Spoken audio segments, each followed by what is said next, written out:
Hello students, today we are going to start chapter 2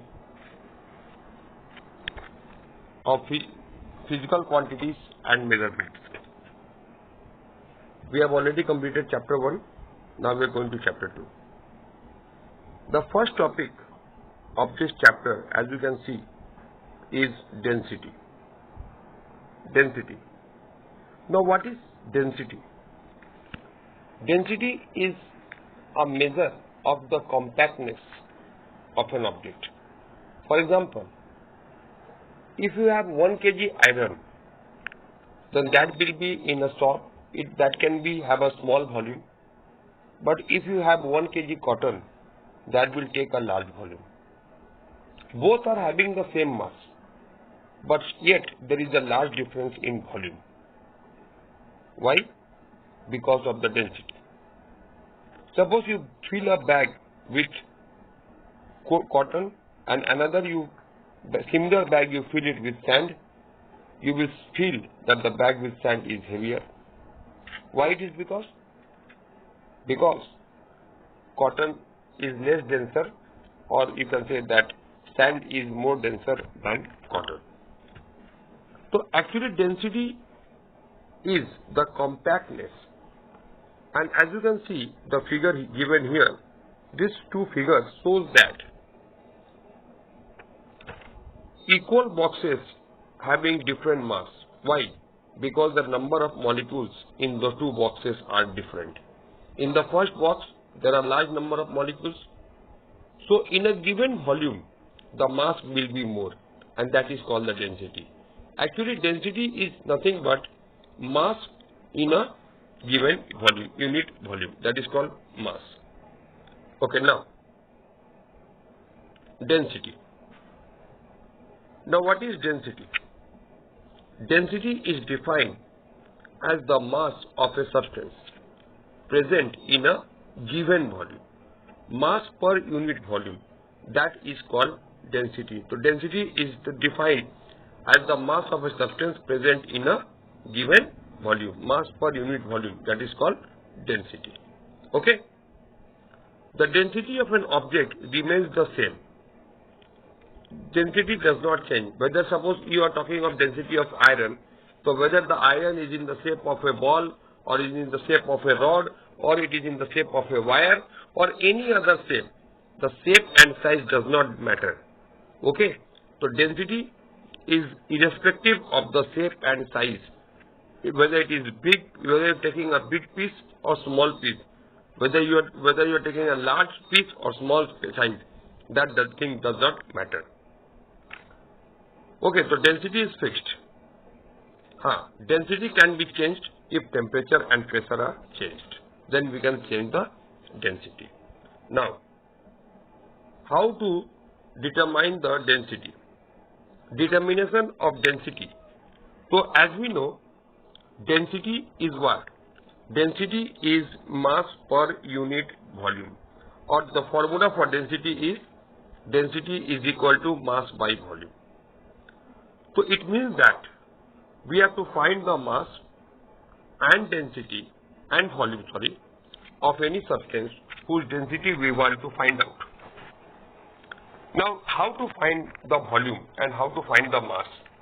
Mass we have learned. We can find the mass by the help of the beam balance or physical balance.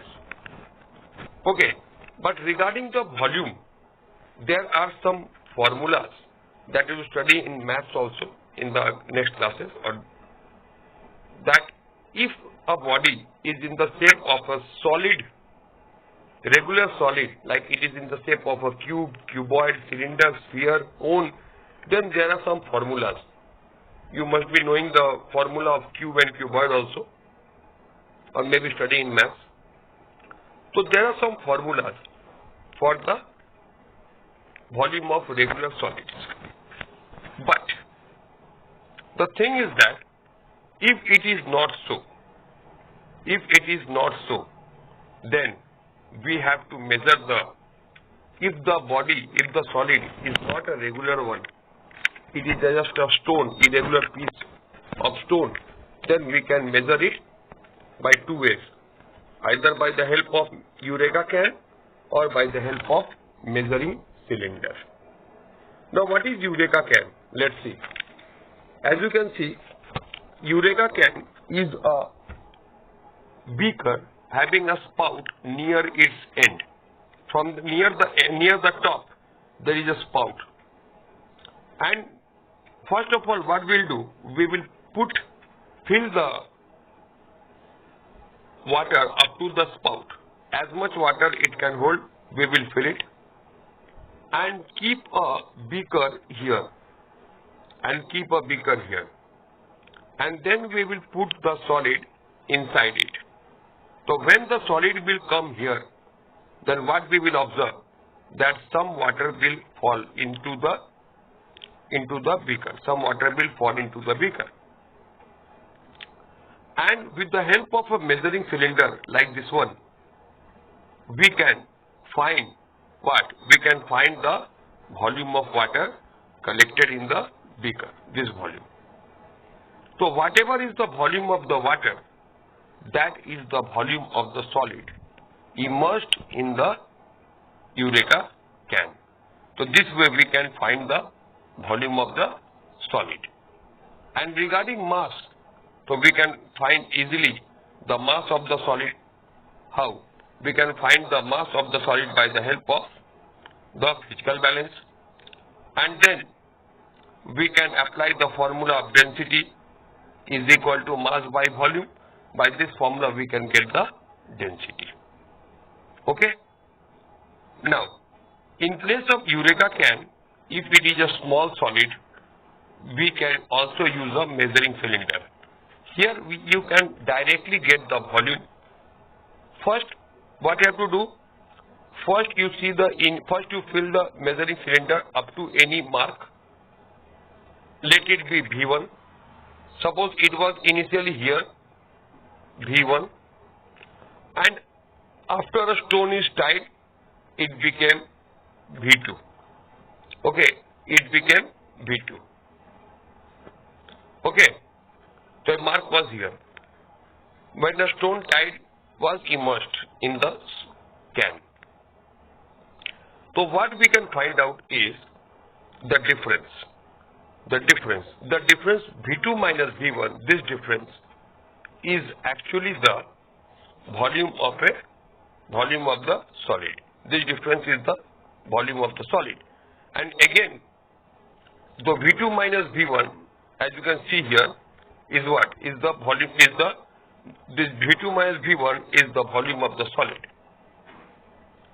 And mass can be calculated, as we have discussed earlier, by the help of physical balance, and then by the help of this formula, density can be calculated by the formula density is equal to mass by volume. Okay, now, so this was about measuring the volume of solid. Now, measuring the volume of liquid. Now, liquid volume measurement is much easier because liquid takes the shape of the container. So, by the help of measuring cylinder, we can directly pour the liquid in the measuring cylinder and get the value of the liquid. Or we have special jars and cups where also you can get the idea of the measuring cylinder.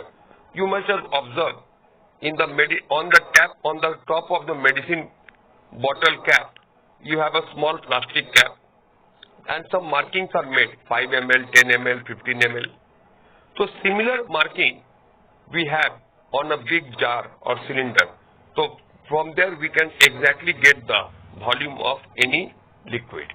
Or what if we want a calculated amount of liquid for any experiment, then also we can measure and use it, that calculated amount of liquid.